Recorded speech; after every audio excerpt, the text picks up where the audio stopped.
What's up everyone, 3D Print 747 here, back again with another video. So my son asked me to print these Gonggi dice from the new Squid Game movie, series, whatever. Series, Netflix movie. So I'm looking at them and they come in different colors.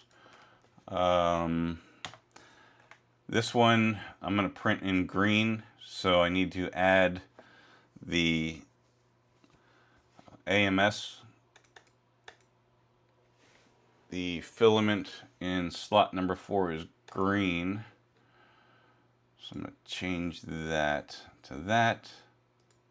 And what you can do is, if you want to choose a different color, a different slot, you can press like select it and press like 3, which is red, 2, which is yellow, or 4. So 4 is the slot that the green is in. 1 is actually empty at the moment, so it doesn't matter. What I want to do is I'm going to increase the strength. Okay, well, so what I chose was 0.20 millimeter strength, and it actually did 6 walls, so we're good there. 25% infill. I'm going to do adaptive cubic. I've been using that a lot, and I'm really happy with it. These things are going to get dropped from probably 6 to 12 inches, and you want to make sure you increase the wall loops. So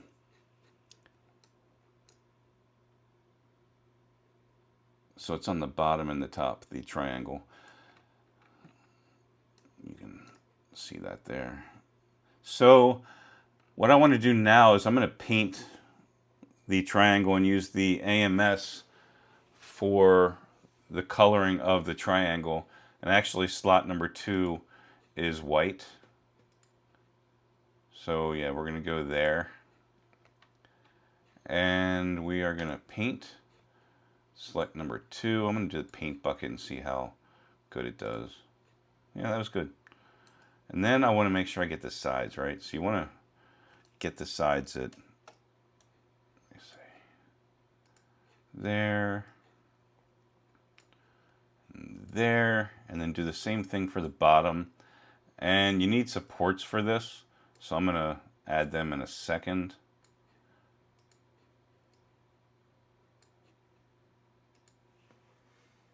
And I'm looking and I don't have any PETG.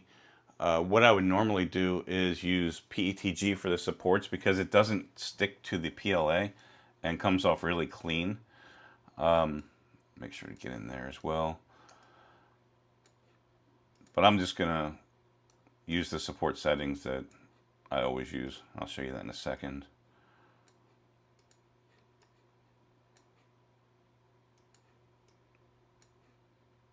Alright, so that's all done.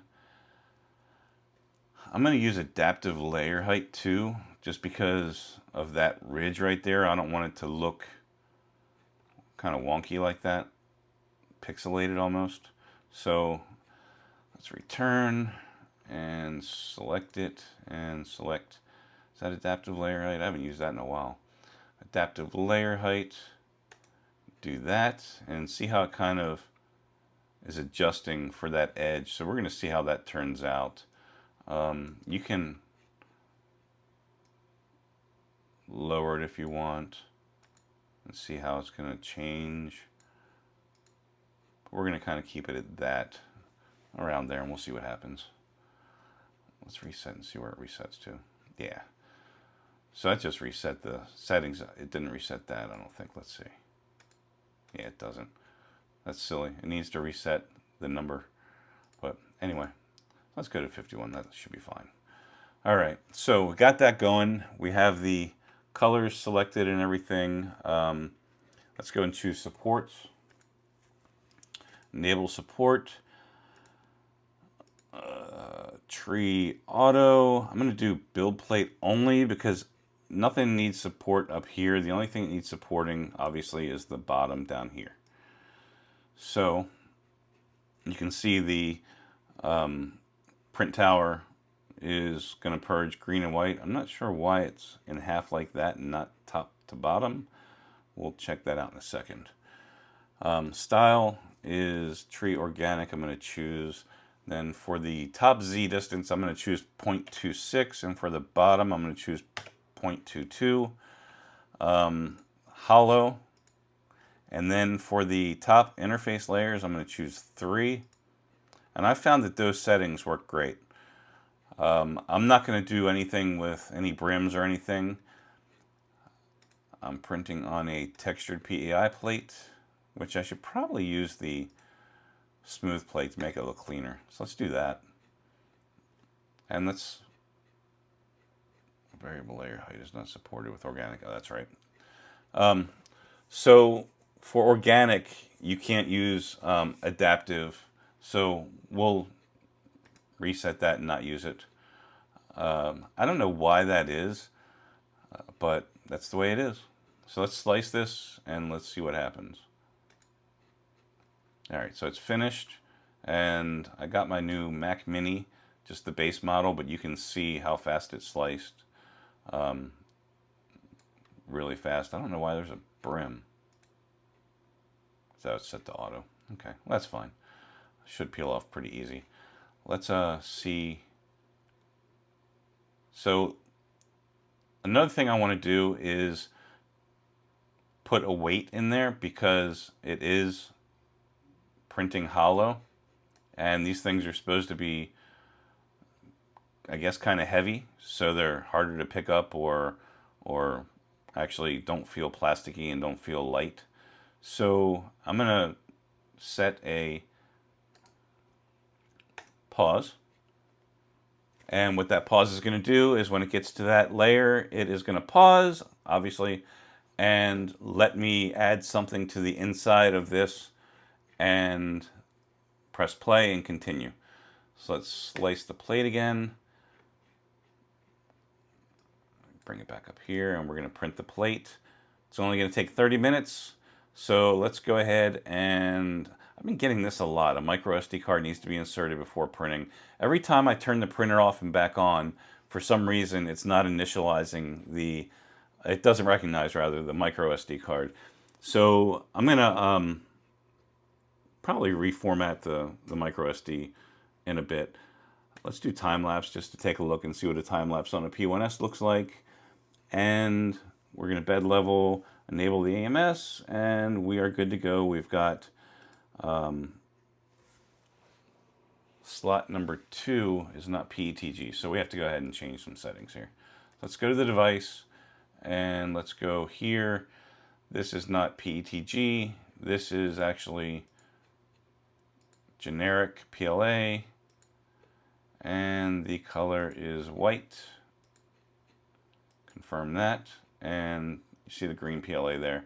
The red is the carbon fiber that I've been using, which I really love. It hides layer lines. It looks amazing. All right, so we're back here now. Let's print the plate, and A2 and A4, which were good. And I'm actually going to swap out the A4 because it's a shiny silk PLA, and I don't want to use that.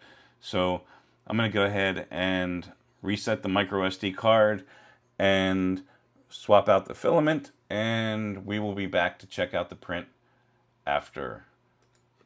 Stay tuned. All right, everyone. So you can see from the top that I dropped a little lead weight in there from my fishing line collection, fishing rod, fishing accessory, whatever. I cut the top off to make it fit, so I didn't want the print head to touch the top of the lead weight. It was probably over the top of the current print by like 1 millimeter.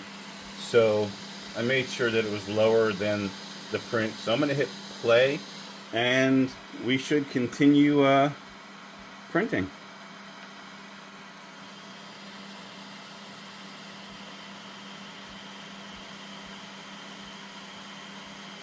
Nozzle's heating back up. You can see it's at 126, 132. What's nice about this, and what's nice about all printers, in general is that the plate stays the same temperature. If it didn't, then the print would pop off and you'd be in trouble. You can see that I have the smooth print plate, or smooth plate, whatever, on here. So we're going to purge the nozzle and we're going to keep printing, and we'll show you what it looks like when we're finished. Alright everyone, so this is the final print. I think it turned out pretty awesome.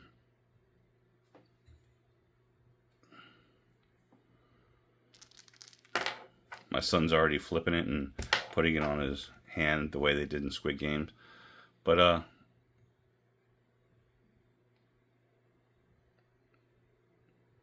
nothing wrong with that. What? Bro, what are you talking about, man? Oh shit, oh look at that. Oh, there is something wrong with that. And that's the print. Oh, that's peeling up too. Maybe I'll do it again. That's weird. I'll bet you that's because, I bet you that was the bottom. No, that shouldn't be a support. I was thinking that maybe because the support interface was far away from the print, but that's just messed up. And this is peeling for some reason. So what I'm going to do is lower the layer height. I'm going to cut this open and get the fishing weight out that I put in, and I'll be back. Alright, so what happened with the last, I guess, die for this is that the white that was in the printer was actually PETG. So it didn't stick to the PLA, which makes sense. So this is the new one that I just printed, and it looks good. No issues. I mean, you can see that. But it's looking good. So pretty happy. I have the fishing weight in it. So it's pretty heavy. Not pretty heavy, but these are the fishing weights that I'm using. 3.5 ounce, I guess, is what it's showing. So perfect for this kind of situation. So stay tuned. We will finish the rest and see where we land and how this game turns out. Okay, so we finished these. It's been probably 4 hours, maybe. They were 30 minutes each. So 1 hour, 2 hours, 2.5 hours, maybe not 4 hours.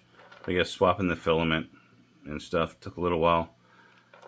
They turned out great. I've got fishing weights in all of them. And we tested the old one that had the PETG triangle and threw it up in the air on concrete, and it didn't crack. So the 6 walls are perfect. So no matter how high you're dropping these from, they're not going to have an issue. I'm super happy with these. I didn't have all the colors. The purple wasn't supposed to be this silk purple. It's actually a color changing purple, but it is what it is. I used what I had. This was supposed to be yellow instead of gold, but you know, stuff happens and you make do.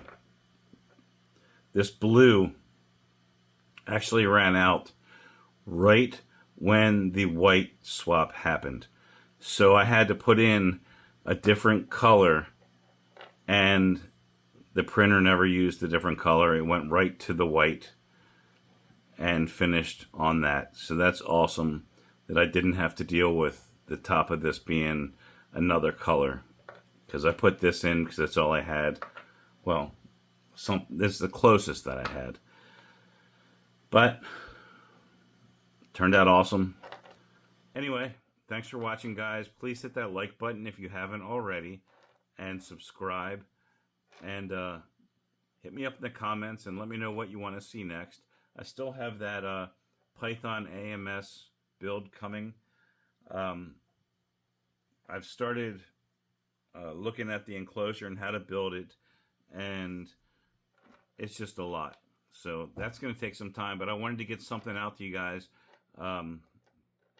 just in the meantime. And these things are awesome. All right, thanks for watching. We'll catch you on the next one.